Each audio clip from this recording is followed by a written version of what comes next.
What they're saying is just what was said at this meeting is that just from sheer scientific data alone, just that alone, and that's from data they're compiling and putting together, they are expecting an escalation in natural disasters like nothing recorded in history.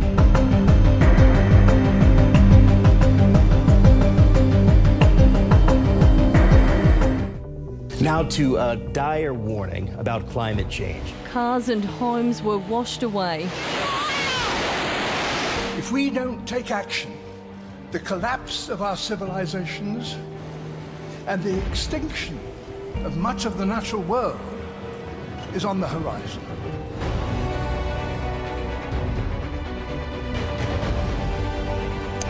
Warnings of impending climate disasters, growing in urgency. Heavenly Father, please help us. Last month, the US government produced a landmark report on climate change and its impacts. The 1,600-page report painting a dire picture if nothing is done. It says Earth's climate is now changing faster than at any point in the history of modern civilization. Climate change is already causing injuries, illnesses and death in the US and will endanger virtually every sector of the US economy.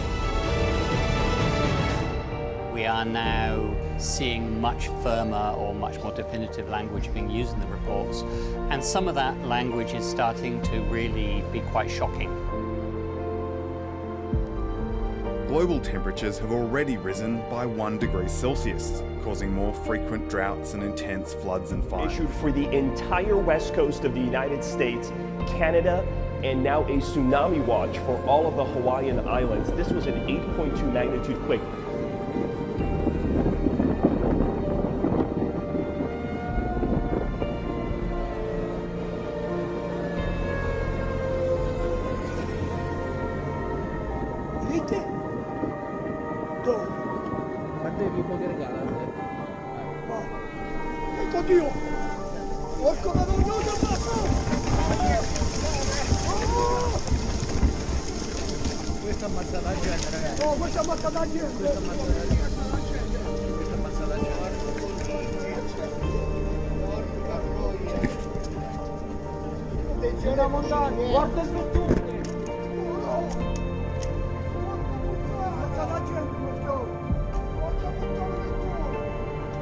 Unhooked during a massive earthquake in Mexico. Now, this comes just months after a pair of deadly quakes rocked that region.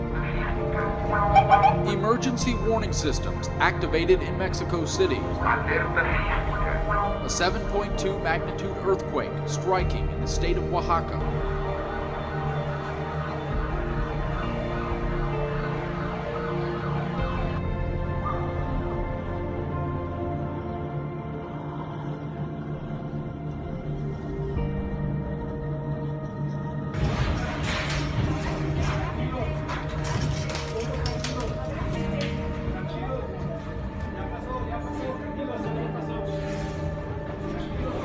Tremors felt as far away as Guatemala. Aquí está.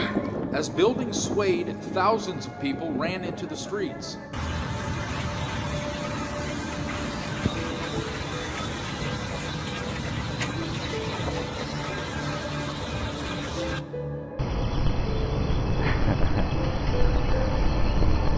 What are they doing?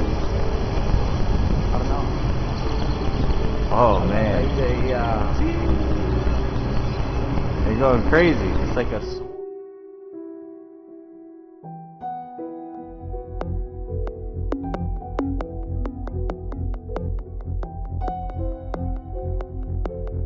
Here, we're making sure that nothing is going to come down in the studio here. And it is going for quite a bit, everybody. Experiencing very strong shaking. Wow. I think we need to get under the desk. All right, we're going to go to break. We'll be right back after this. Wow. Holy.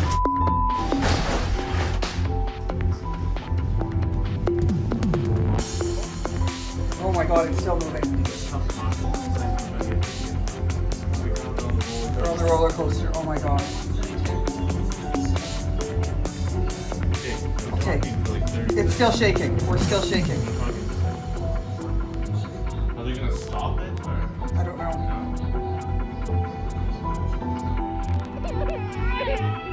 my God. This is an earthquake sequence. It will be ongoing. So the fault is growing.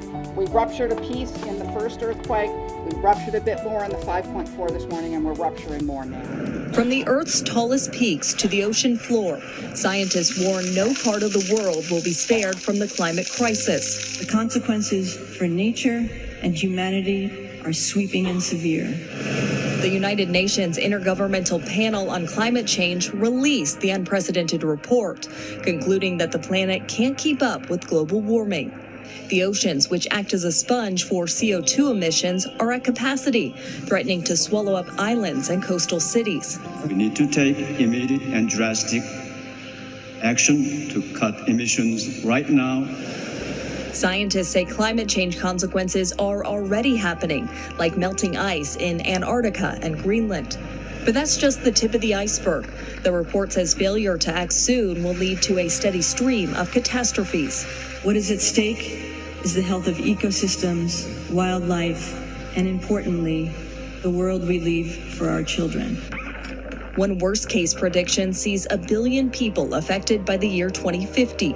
Drought and famine are forecasted, along with more frequent and destructive storms. Historically high temperatures recently caused the largest monthly melt-off of ice in Greenland, an ominous foreshadowing of rising sea levels.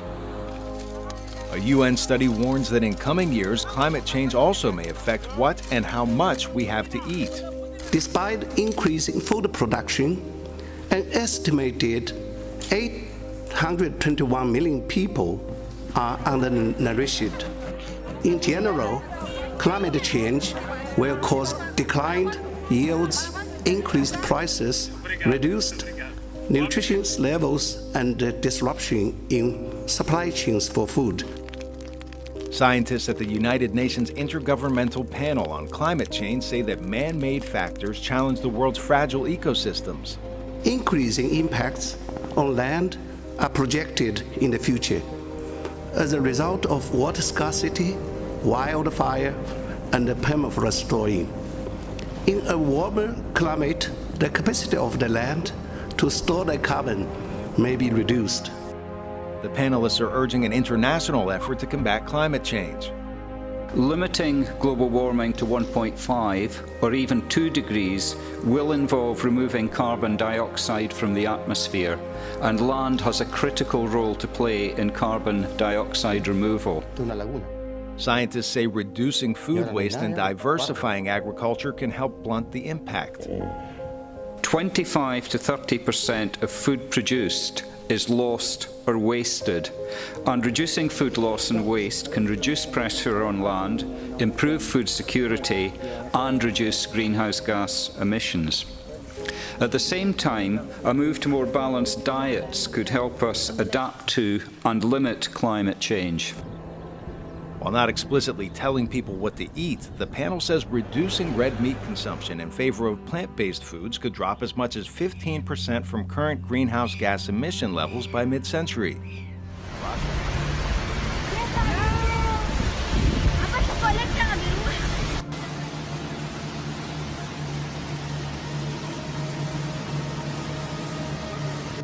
Another thing that was mentioned there, which I don't have a lot of detail on this, but they're saying that scientists are very concerned and worried about the weight on all the coastlines. You know, and I'm not sure if that's just national, but if it's national, it'd have to be global, if you think about it. But they're saying that they're very, very concerned. They're also, they're preparing, this really blew me away.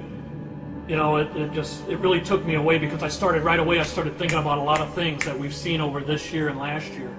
But they're preparing on a large scale for major separation of landmass, and like the evacuations and migrations of people that are going to come with all that.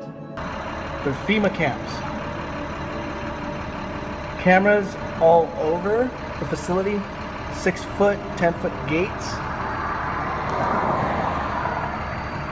all unmarked white vans, and that is it. So all of you guys that doubt FEMA camps and everything that's happening in the U.S., there you have it. Scientists, for the most part, agree that the continent is splitting in two, but there is debate over exactly how this most recent fracture was revealed. It's quite phenomenal, really, Vlad. I mean, it's about 50 feet deep and 60 feet wide. I mean, imagine something like that just suddenly appearing.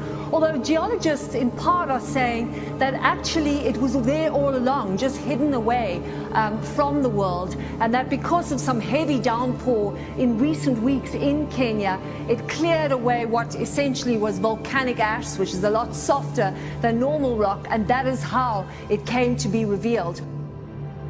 A giant sinkhole the length of 2 football fields and the depth of a 6-story building has opened up on a farm in New Zealand's Bay of Plenty, with volcanologist Bradley Scott calling it pretty spectacular. What I see in the bottom of the hole is the original 60,000-year-old volcanic deposit that came out of this crater. From the drone footage that is a large landslide, that a big area has started to move, and the concerns are how far will it go and when might it do that? There's a high probability that the slide will keep moving. This is a big slide, it started to move, it's been accelerating since October.